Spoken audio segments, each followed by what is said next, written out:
Olá, este é o Conexão Futura. Você sabia que o Brasil é o maior consumidor mundial de agrotóxicos e que 1/5 da nossa população adulta está acima do peso? Pois é, esses dados revelam a necessidade de trazermos uma discussão mais profunda sobre os nossos hábitos alimentares. E essa é a proposta do movimento Comer Pra Quê, uma iniciativa do Ministério de Desenvolvimento Social e Agrário em parceria com algumas universidades públicas aqui do Rio de Janeiro. A ideia do movimento, direcionado à juventude brasileira, é despertar a consciência crítica de que nossa alimentação é fruto, sim, de ações políticas.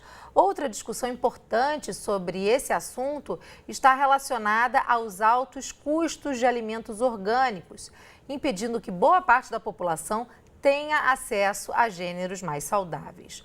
O Conexão Futura de hoje conta com a presença aqui no estúdio de Elis Celestrini, que é membro da equipe técnica do projeto Comer Pra Quê e também nutricionista, e de Isabela Satamini, que também é nutricionista e pesquisadora. Olá, tudo bem com vocês? Olá, tudo bem. É um prazer recebê-las. Isabela, eu queria começar com você. Como a gente pode definir, é claro que isso vai variar muito de família para família, né? E até mesmo das questões individuais de cada um de nós. Mas é possível a gente dizer como anda a alimentação do brasileiro? Sim, a alimentação saudável ela é uma alimentação simples, né? Hoje existe muita informação na mídia que acaba confundindo um pouco e trazendo uns mitos. E a alimentação saudável, ela está muito associada com cozinhar em casa. Então isso varia de região para região. O Brasil é um país enorme que tem diferentes hábitos. Então o uso de alimentos regionais, de produção local e comida de verdade, que a gente chama, né? E a gente não vem comendo dessa forma. Sim, infelizmente, o consumo dos alimentos ultraprocessados, que são aqueles alimentos que são de formulação industrial, que você não consegue reproduzir em casa. Então, os alimentos processados, eles são, pode ter uma produção artesanal, então um queijo, um iogurte, né? Uma compota, você pode fazer em casa um pão. E eles já existem na humanidade há muitos anos.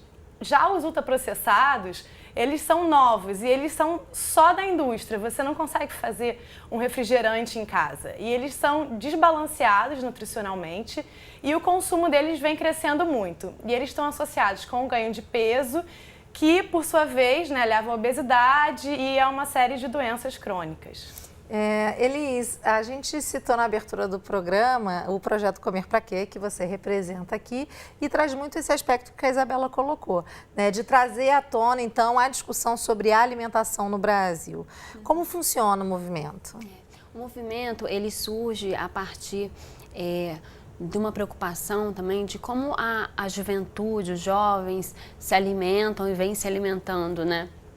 A gente percebe um consumo elevado de alimentos ultraprocessados, aliado a isso, um número reduzido de ações de educação alimentar e nutricional voltado especificamente para o público jovem.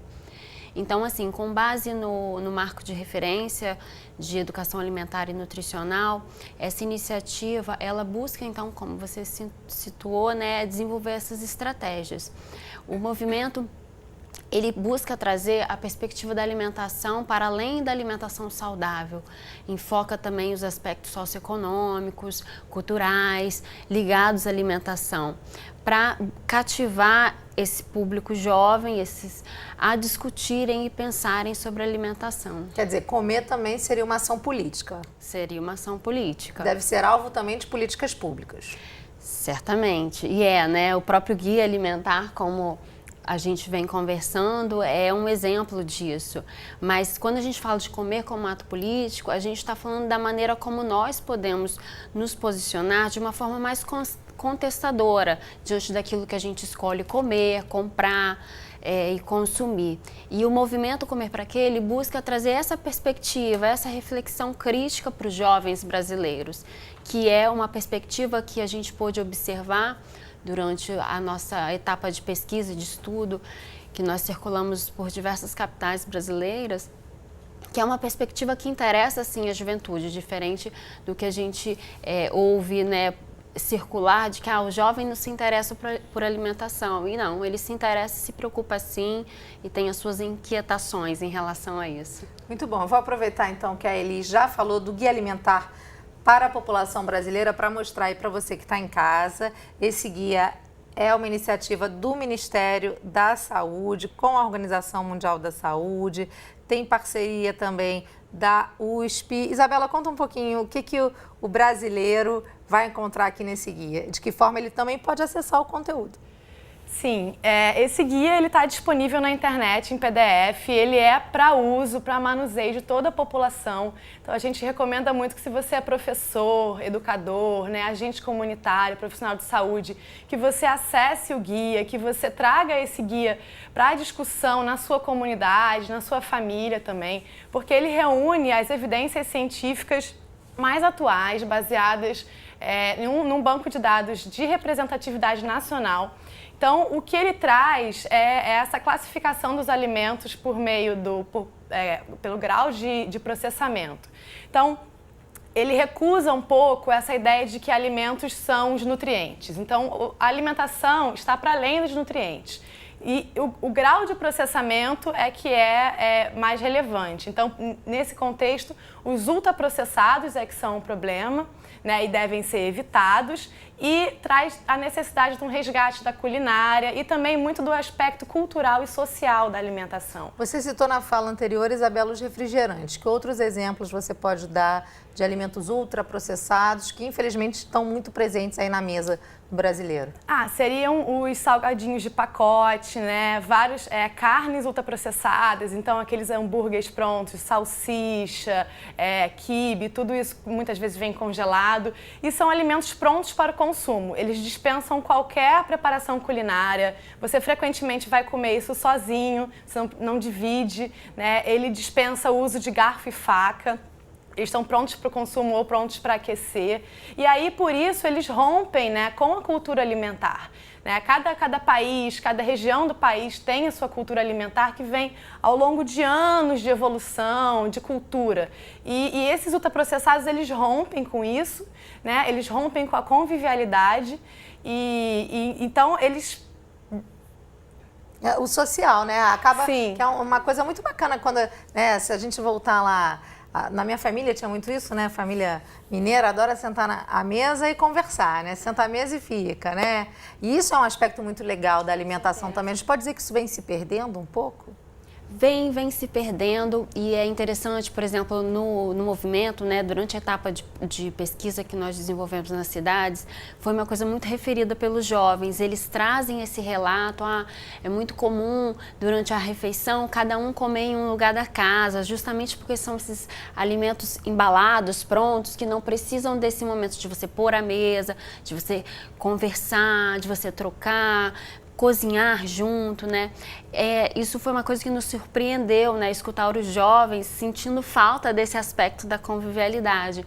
E é uma coisa que tem que ser, sim, estimulada, né? Claro, apesar da correria do dia a dia, a gente tem que voltar. Porque a alimentação nos conecta, né? Conecta as Claro. pessoas, nos conecta com a natureza. Ela é muito importante, essa convivialidade. Gente, a gente falou há pouco sobre o protagonismo do jovem no projeto Comer Pra Quem. Então, quero mostrar para você que está em casa um trechinho de um dos vídeos produzidos pelos jovens do projeto. Vamos assistir. Alimentos considerados saudáveis costumam ser mais caros na sua região? Sim. Com certeza. Bastante. Muito. São. E não são só caros, como são complicados de encontrar. Principalmente os orgânicos, que são os que eu gosto, são cada vez mais caros. Não é tão acessível para todas as camadas da população. A produção de alimentos é um negócio lucrativo que não se preocupa com as desigualdades sociais. Será que neste contexto, comer pode ser um ato político? Comer pode ser um ato político. Acredito que sim. Pode ser um ato político individual. Assim como deixar de comer pode ser um ato político. Deixar de comprar ou comprar certa coisa por algum motivo é um ato político. Sobre a política, mas também sobre o sistema, também sobre as empresas. Sobre a política, mas também sobre o sistema, também sobre as empresas. De a gente fechar a boca, fazer uma greve de fome contra a empresa para que ela possa fornecer alimentos mais saudáveis. Parar de ficar colocando agrotóxicos, acidulantes, conservantes. O que tu come é determinado, não simplesmente, eu quero isso, eu como isso. É determinado pelo quanto tu tem, o quanto tu pode pagar, o quanto tu tem para gastar.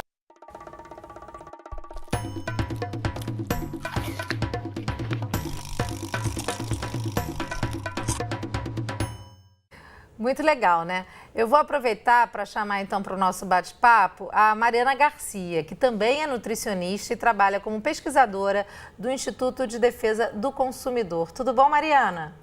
Olá, tudo bem? Obrigada pelo convite. O prazer é todo nosso em conversar com você.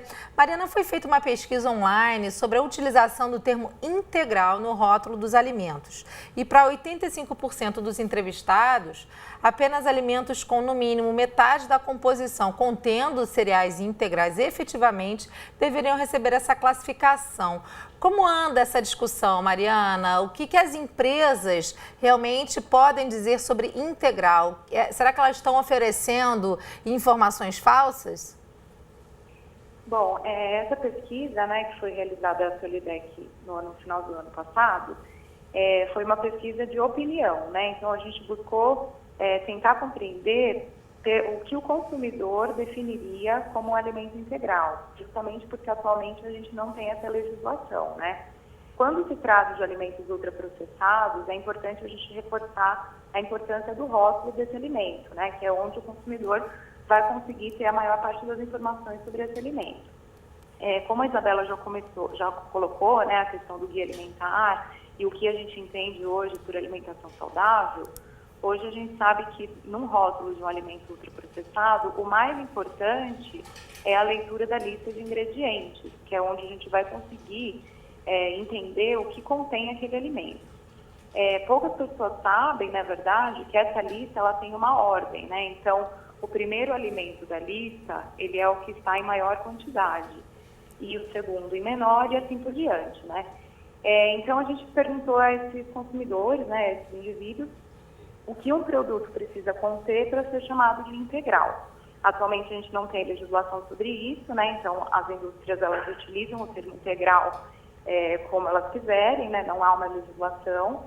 E aí a gente teve esse resultado surpreendente, né? 85% das pessoas considera que pelo menos 50% dos cereais ou farinhas, enfim, presentes nesses alimentos deveriam ser integral para que a indústria pudesse utilizar o termo integral no rótulo. E na área da nutrição, como vocês, então, nutricionistas, vêm discutindo essa questão, né? O que deve ser realmente considerado um alimento integral, já que ainda não existe uma legislação sobre isso no Brasil, uma legislação vigente, o que deveria ser considerado um pão integral, um bolo integral? Isso. Então, por meio dessa pesquisa, a gente já identificou o que o consumidor acha, né? Então, o primeiro ingrediente da lista deveria ser farinha integral, né? Hoje, o que a gente tem, infelizmente, é a mistura de farinha refinada com farelo de trigo, né? E não é a farinha feita do grão integral, tá? Existe uma diferença aí. As discussões estão avançando, né? Tanto no âmbito da Anvisa, quanto no âmbito acadêmico, enfim. A gente ainda não tem um posicionamento claro ainda sobre como vai ficar, mas provavelmente vai haver futuramente aí uma regulamentação sobre isso. Mas, de fato, para ser integral, o alimento deveria ter a sua maior parte integral, né, de grãos integrais ou de farinhas integrais. Eu vou voltar a conversa aqui para o estúdio. Para Elis, falta ainda muita informação, Elis, sobre isso. Na hora em que a gente vai ao mercado, né, muitas vezes a gente procura uma nutricionista para perda de peso ou para melhorar realmente a nossa alimentação. E aí a gente procura um produto integral na prateleira. A gente pode estar sendo enganado, porque a gente não tem esse nível de informação que quem é especialista nessa área tem. Claro, todo mundo está sujeito a essa armadilha, né? Mas eu acho que a gente buscar a informação já é um grande passo. Então, assim, você ler um rótulo, você buscar se informar sobre aquilo que está ali, qual é essa lista de ingredientes, você conhece todos esses ingredientes. Então, buscar a informação já é um importante passo. E as pessoas cada vez mais estão conscientes em relação a isso e têm buscado essas informações, sim. Os jovens também costumam muito problematizar essa questão da enganosidade, dos rótulos, dos apelos que existem, tanto nas propagandas como também nas embalagens, né? Então a gente tem que estar realmente atento para essa questão. Quais são os benefícios que um alimento integral, Isabela, traz para a nossa saúde? O alimento integral, ele é rico em fibras, né? Isso seria o principal benefício dele, né? Mas esse conceito de integral também, assim, uma própria fruta, verdura, um legume in natura, ele contém muitas fibras. Então, o principal é optar pela comida de verdade. Então, ao escolher um alimento, olhar o rótulo e ver os ingredientes, lista de ingredientes. Geralmente, um alimento, uma comida de verdade, um alimento minimamente processado, ele contém em torno de 3 a 5 ingredientes, que geralmente você conhece eles todos. Você, pelo menos, já ouviu falar e poderia reproduzir aquilo em casa. Agora, um ultraprocessado, ele tem ali uma lista extensa de ingredientes, com várias substâncias químicas, que são aditivos químicos, e ingredientes industriais, que você nunca vai usar na sua casa. Então, isso aí já é um fator de alerta para evitar esse tipo de produto. Muito boa essa dica. Mariana, vocês no IDEC têm acompanhado outras discussões também sobre a obrigatoriedade das informações no rótulo dos alimentos. A gente tem uma discussão recente sobre a questão dos alergênicos. Como anda a legislação no Brasil em relação, por exemplo, às informações sobre lactose, glúten? A gente tem evoluído?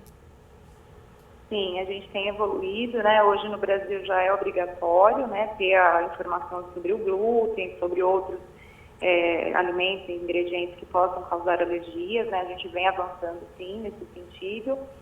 Outra questão importante para falar sobre os avanços que a gente ainda precisa ter em rotulagem, né, é a questão de transformar o rótulo como um instrumento que facilite para o consumidor as escolhas saudáveis, né? Então, a gente apoia, por exemplo, a rotulagem frontal, né, que é informar na parte da frente do alimento, ter algumas informações que orientem esse consumidor a fazer as melhores escolhas, modificar também aquela tabela nutricional, né, talvez o porcionamento ali. Hoje a gente tem cada produto um tamanho diferente de porção, talvez apoiar aí uma questão dos 100 gramas, né? Então, ao usar para todos os produtos 100 gramas, por exemplo, facilitaria a comparação por parte dos consumidores. O próprio, né, tamanho da então, fonte, né? Muitas vezes é aquela fonte pequenininha, a gente não consegue nem ler o que está escrito na tabela.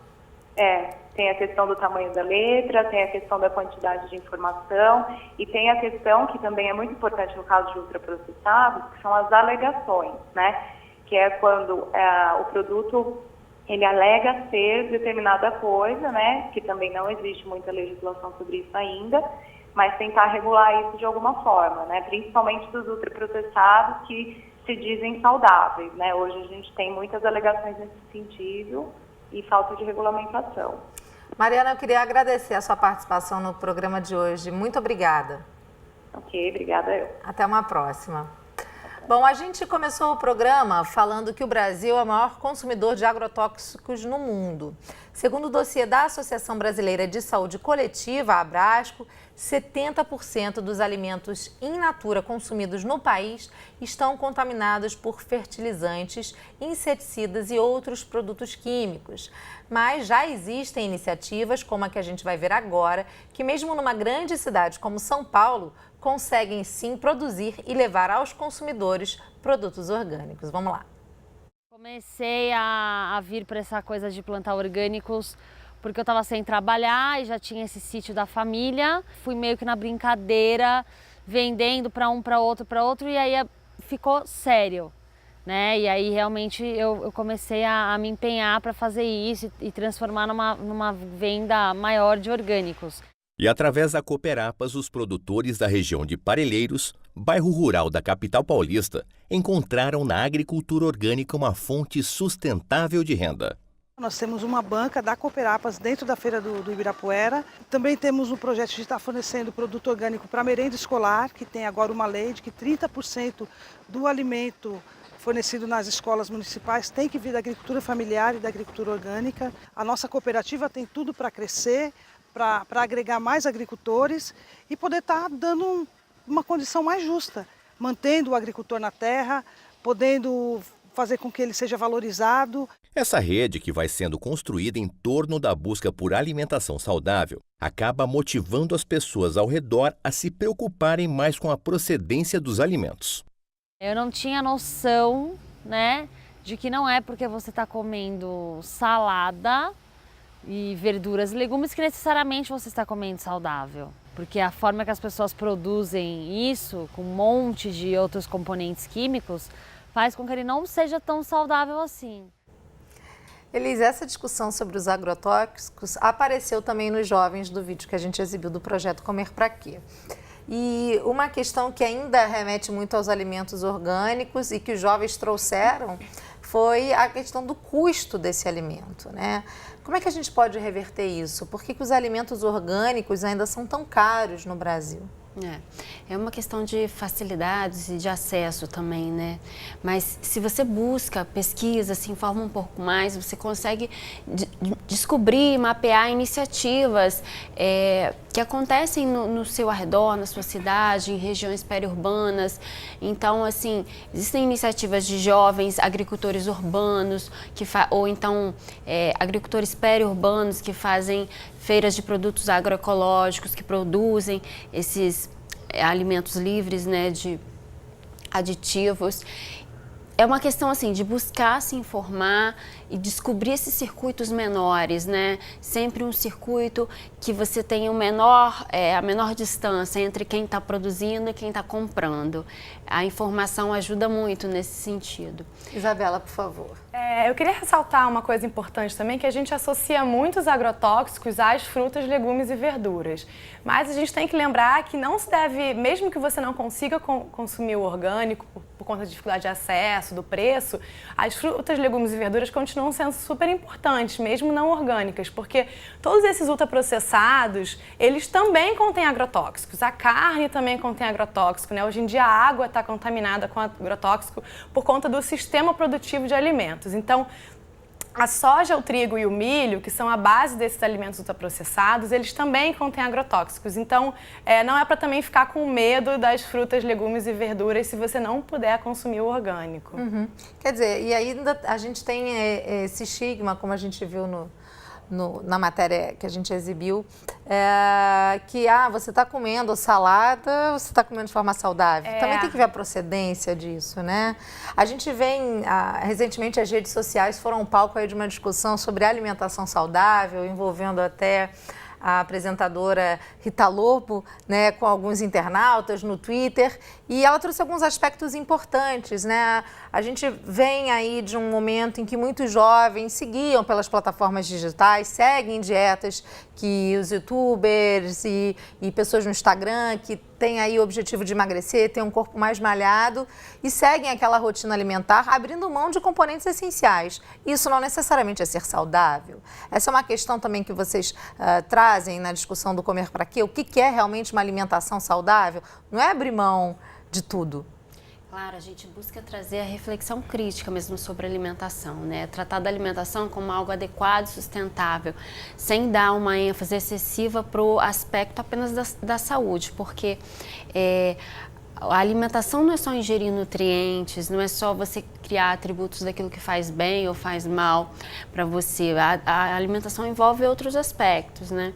Então, a alimentação é algo simples, é uma comida que é fácil de se preparar, fácil de se... Sobretudo se você detém habilidades culinárias, né? E não fica seduzido por essas facilidades dos alimentos ultraprocessados. E que deve ser prazerosa também. Certamente, prazerosa Com também. Com certeza, né? O ser humano não é um ser só biológico, é um ser social. Então, sentir prazer faz bem para a saúde também, né? Então, a gente não pode perder esse componente do prazer, que eu acho que é um pouco do que a Rita Lobo quis trazer. E a Rita é, assim, muito parceira do Guia Alimentar. Inclusive, tem uma série no YouTube que é ela e o professor Carlos Monteiro ensinando, e eles vão falando muito do Guia Alimentar. Se chama Comida de Verdade, a série, e eles cozinham juntos e vão na cozinha conversando sobre essa diferença dos ultraprocessados para comida de verdade. Muito bom. Eu recomendo. Muito bom. Vou colocar então essa dica aí para você que está em casa.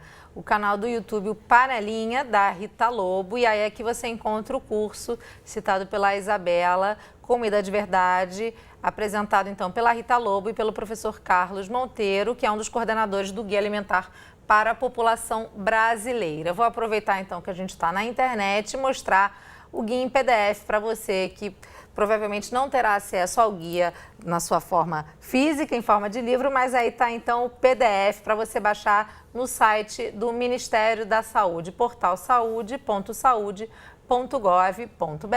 e mostrar, claro, o site do projeto Comer Pra Quê? Se você quer saber mais, então, como a juventude tem se engajado, né, em relação a essa questão, esse debate sobre as práticas alimentares dos brasileiros, acesse, então, comerpraquê.com.br. Meninas, muito obrigada pelo programa de hoje. Foi um prazer conversar sobre esses diferentes aspectos da alimentação. Espero revê-las em breve. A gente agradece. Obrigada. A você de casa, muito obrigada pela companhia de sempre. A gente se vê quando você quiser no futuraplay.org. Um beijo e até a próxima.